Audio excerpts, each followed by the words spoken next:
Jahon chempionati oldidan bunaqa Kanadada kutib olishgan juda ham xursandmiz. Kutmagan menimcha muxlislarimiz kelishini. Baribir bu yoqimli. Jahon chempionatidan oldin Xudo xohlasa Kanada bilan o'yinda muxlislarimizni xursand qilishga harakat qilamiz. Assalomu alaykum futbol muxlislari. Jahon chempionati oldidan O'zbekiston milliy terma jamoasi Kanada bilan o'rtoqlik uchrashuvida maydonga tushadi.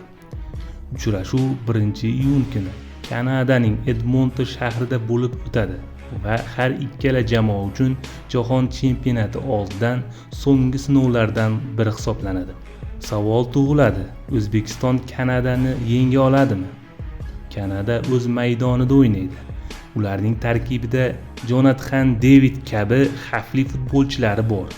Jamoani esa tajribali murabbiy Jason March boshqaradi. Ammo O'zbekiston ham hozirgi tarixdagi eng kuchli davrlardan birini boshdan kechirmoqda. Terma jamoamiz ilk bor Jahon chempionatiga yo'llanma oldi va futbolchilarimiz katta motivatsiya bilan maydonga tushadi.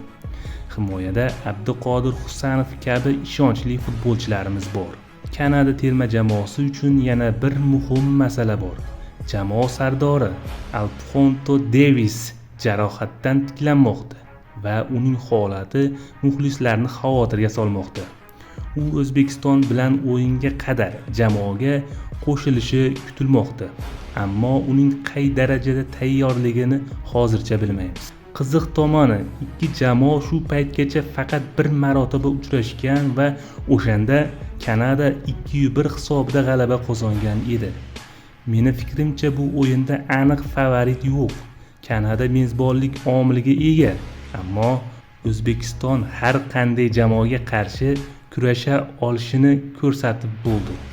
Sizningcha O'zbekiston Kanadani yenga oladimi? Natija qanday bo'ladi?